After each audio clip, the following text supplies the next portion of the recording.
There aren't many alternative bands who become overnight successes after releasing their debut album, but Weezer basically did just that with their self-titled 1994 debut, aka the Blue Album. Things were already off to a great start when Rivers Cuomo got one of his idols, Rico Ocasek of the Cars, to produce the band's debut, but the album then sold platinum by the end of the year, spawned 3 top 10 singles on the US Alternative Songs chart, and 2 music videos that were pretty damn popular on MTV. But despite the band's rapid rise to indie stardom, Rivers was largely not all that happy. Not only was he losing faith in the songwriting that gave him the success, but he also didn't seem to be a huge fan of the rockstar lifestyle that the success brought, including the part where you bang tons of groupies apparently.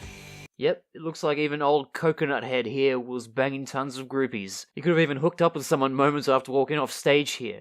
Let that sink in. Also, he was born with a leg that was shorter than the other one, and in early 1995 he started getting corrective surgery to correct the length of that leg, and to spare any potentially graphic details, and put it simply, that fucking hurts. So he was also alternating between immense pain and being fucked up on painkillers. All this and more would shape the band's follow-up to Blue in 1996. That famous, or infamous depending on who you ask, album was of course Pinkerton. Let's jump right into it now.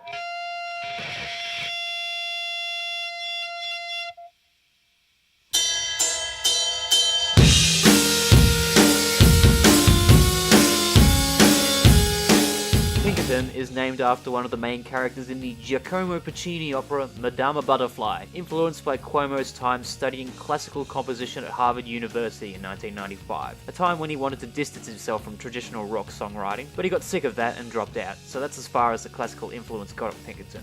There are some interesting chord changes and other switch-ups in some of these songs that might be influenced by opera as well, but I don't know. The main influence on Pinkerton was Cuomo's desire to make the band sound more natural on it. Whilst Blue was more meticulously written and performed, Pinkerton has more of a raw and loose feel to it, and saw Rivers writing in themes that were more representative of his true self. Unfortunately, since he had a terrible time at Harvard, his true self at the time was sad, bitter, and sexually frustrated. Pinkerton was a whole lot darker and heavier than its predecessor, and as you probably know already, the album bombed hard. Sadly, in this fickle music industry, being yourself is basically commercial suicide if it's the different songs in your repertoire that got you popular. See also MGMT. Some people would point directly to Pinkerton's lyrics as the reason for its initial failure, which really, I strongly doubt. But if it turns out that is most of the reason, then I'm absolutely baffled. Especially when the Blue Album already contained a song where the guy mistreats his girlfriend and no one else. Absolute banging track, by the way. Now that song wasn't a single, but if a song of that nature by one of 1994's biggest buzz acts slips under the radar at the time, then the fact that the entirety of Pinkerton was apparently too far is kind of absurd, especially when I can only personally think of 2 lyrical examples on it that could be more questionable than the lyrics in No One Else. Those being Imagining the Girl Touching Herself and Across the Sea, and the Can't She Be a Little Straight line in Pink Triangle. The first one isn't something you hear a lot, but it's far from the end of the world. And the second, well, your mileage may vary, but I see it more as Rivers being sarcastic because he's realised that getting with her is hopeless now, but he still hasn't fully gotten over it yet. It seems obvious to me that the song is about falling in love with the wrong people and hating yourself for it, rather than hating on this woman simply for being a lesbian. But again, mileage may vary. But it's funny to think that 9 Inch Nails had a song about fucking like an animal the year the Blue Album came out, and that song became a hit. Hell, the Divinals were pretty open about female masturbation with their hit at the start of the decade, but Rivers Cuomo mentions that another girl's race in passing, and that's where the line is drawn apparently. Maybe it would have helped if Rivers was more attractive like Trent Reznor and Chrissy Amphlett. Or not, I'm just talking shit really, aren't I? I think Pinkerton might have been a little better received if they picked a different song as its lead single. Then again, the industry seemed to have a personal vendetta against the whole album, so it probably wouldn't have changed much. But just swapping around Pinkerton's 2 major singles and returning to public consciousness with The Good Life instead of El Scorcho would have made a whole lot more sense to me. I mean, El Scorcho is probably the weirdest 20th century Weezer song by far. Really, how did they expect fans to react after the Blue Album was built off of punchy power chords and slicker vocal harmonizing, to hear their first new song in around 2 years be built around this goofy as hell guitar riff and some guys singing like they're having a drunken sing-along at a bar? But of course, this was supposed to be the band performing in a way that better suited their personalities, so there's a good chance that it was a deliberate choice. But people didn't like it, which sent Rivers down a path that eventually led to Beverly Hills. Maybe things would have been a little different if we could somehow go back to 1996 and show Beverly Hills to everyone, and tell the Weezer fans, music critics, and other consumers, you did this! You did this! Enough of Pinkerton's backstory though, I should start analysing the music itself more now. The album does feel a bit heavier than Weezer's first album, and that definitely isn't just from the lyrics. The guitars on Blue do seem a little fuzzier, but on Pinkerton they really cut through the entire mix at their loudest moments. Plus, Matt Sharp's bass tone and the drums fucking slap.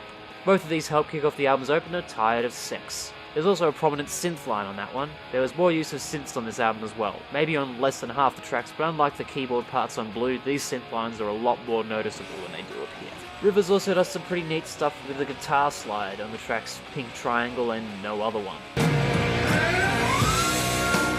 As for songwriting, Cuomo's writing on Pinkerton seemed to shed most of the 60s and 70s influence from bands like Beach Boys and Kiss on Blue, and seemed to adopt a style that was more in line with the grunge zeitgeist of the early to mid-90s. There's still a distinct Weezer style to it, just with a bit more edge really. Now if you've seen my review video of the Blue album, you know that I consider that to be a 10 out of 10 masterpiece! Unfortunately, I think that's led to a pretty big gulf between Blue and Pinkerton for me, but that's mainly because Blue is up so high. Pinkerton's still quality. It sounds like it achieved everything it set out to do, so it's basically flawless in execution. But while all the songs are great, none of them really come close to the Blue album's highest points. Also, I had to hear El Scorcho 3 or 4 times before it started to grow on me. Honestly, that song is a bit overrated. It has that lol so random vibe, and apparently that makes it one of the best Weezer songs. Nah. It's fun, but I definitely wouldn't put it on such a high pedestal at all. It's the album's surprise turns in songwriting that make Pinkerton stand out more compared to Blue, and give us some of the album's best moments, like in Tired of Sex and Pink Triangle. But the moments where things just become a straightforward, fist-pumping romp are also brilliant, including Why Bother, which is 4 on the floor fist-pumping from beginning to end. Plenty of vocal hooks that are perfect for yelling along in the crowd at one of their shows as well. That is, if they feel like playing a song from Pinkerton when you watch them live. And that song is 95% guaranteed to be El Scorcho. Just maybe you'll get to hear The Good Life if you finish your veggies. Now my 2 favourite songs from the Blue album were also by far the most underrated songs on it, No One Else and Holiday.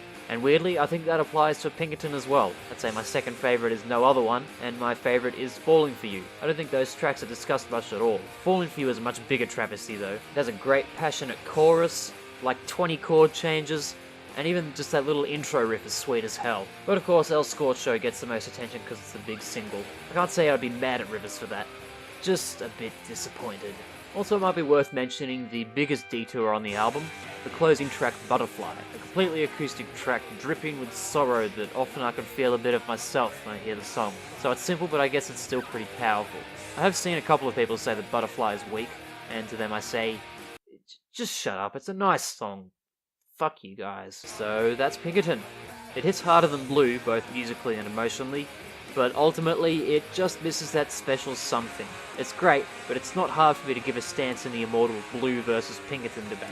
Blue, by miles. But the B-sides and other originally unreleased stuff from that time, in particular the stuff compiled on the deluxe edition of Pinkerton, well, that is a whole other story. One that will very likely be part of the next Weezer themed video. I've been meaning to listen to other Weezer albums besides the 2 big ones for a while, but haven't done much of that yet, so the next Weezer review video, if that's what you want from me, could honestly be a while away.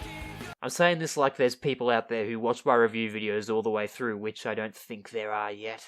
So really, I could say anything here and it probably won't get picked up for a very long time. Nick.